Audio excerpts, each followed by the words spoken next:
কিন্তু first second third কৰাই আমাৰ লক্ষ্য আৰ উদ্দেশ্য নয়। আমাৰ উদ্দেশ্য হ'ল তেওঁলোকক আমি প্ৰতিভাবিকাভাৱে এখন মঞ্চ দিব লাগে আৰু তেওঁলোকে যিমান ভাল হৈছে তাতকৈ আৰু ভাল হোৱাৰ এটা মানসিকতা গঢ়ি তুলিব লাগে, কম্পিটিটিভ মাইণ্ড এটা তেওঁলোকৰ গঢ়ি তুলিব লাগে আৰু অধ্যয়নশীল মনতা আমি গঢ়ি তুলিব লাগে। আৰু অনুশীলনৰ অধ্যয়ন অবিহনে জীৱনত কোনোৱে একো কৰিব নোৱাৰে। আৰু বক্তৃতাও এটা ডাঙৰ কথা নহয়। আজিকালি অৰেটৰি অপশ্যন দিছে নহয়, অৰেটৰি জানিব লাগিব। এজন সুবক্তা হ'ব লাগিলে তুমি বক্তৃতা কিমান ভালে দিছে এইটো কথা নহয়। মোৰ বক্তৃতা আপোনালোকে শুনিছে নে নাই, এই যিজন বক্তা সি জানিব লাগিব মই তেওঁলোকক আকৰ্ষণ কৰিব পাৰিছোঁ নে নাই, আপোনালোকে মোৰ কথা শুনিছে নে নাই। সেইটো আপোনালোকে যদি নুশুনে আপোনালোকে দুখ নাই না, দুখটো বক্তাজনৰ। তাৰমানে মই আপোনালোকৰ কথা একো উদ্ধাৰ কৰিব পৰা নাই।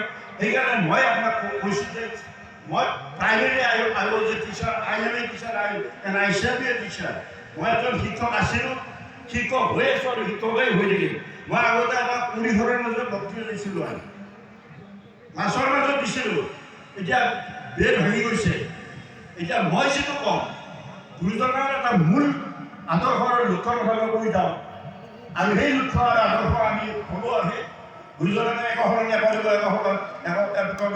যি কৈছে আমি গুৰুৰ বাণী মানিবলৈ চেষ্টা কৰিছোঁ। আমি যে পানী সেইটো কথা নহয়, কিন্তু প্ৰচেষ্টা অব্যাহত আমি ৰাখিছোঁ। মই দেখিছোঁ যে গুৰুজনাই উদ্দেশ্যবিহীনভাৱে এবাৰৰ পালন ধৰা নাই, এটা বাক্য লেখা নাই, এটা লাইন লিখে নাই, এটা যিকোনো কথা লিখিলে, যিকোনো কথা ক'লে এটা অনুবাদৰ কথা কৈছোঁ, সাধাৰণভাৱে এটা কোনো কথা কৈছোঁ, অনুবাদ যে আমাৰ মহাপুৰুষ গুৰুজনাক কেৱল ভক্তি ৰত্নাকৰ লিখিলে, পিছত বিষ্ণুপুৰীয়া লিখা ভক্তি ৰত্নাৱলী শুনা দিলে। তেতিয়া বহাগৰ মাহতো গুৰুজনাই ক'লে যে মই অনেক কষ্ট কৰি যদি এইখন পালোহেঁতেন মই ভক্তি ৰত্নাকৰ নিলিখিলোহেঁতেন। সংস্কৃত এখন কিতাপে লিখিছে মহাপুৰুষ গুৰুজনাই, সেইখনে ভক্তি ৰত্নাকৰ গ্ৰন্থ।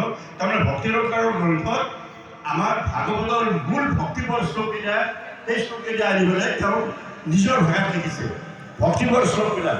তেওঁ কৈছে যে ভক্তি ৰত্নাৱলীটো সেয়ে আছে, কিন্তু তেওঁ কৈছে যে মই অনেক শ্ৰম কৰি এই ভক্তি ৰত্নাৱলীখন কৰিলোঁ, যদি এইখন গ্ৰন্থ আগতে পালোহেঁতেন মই ভক্তি ৰত্নাৱলী নকৰিলোহেঁতেন, এইখনে সেইটো কৰিব লাগে। এতিয়া মই এইখন কৰিলোঁ, মহাপুৰুষ মাধৱদেৱে ক'লে তুমি ভক্তি ৰত্নাৱলীৰ এইখন তুমিয়ে কৰা আৰু ভক্তি ৰত্নাৱলীৰ গুৰুত্ব চাবলৈ মহাপুৰুষ গুৰু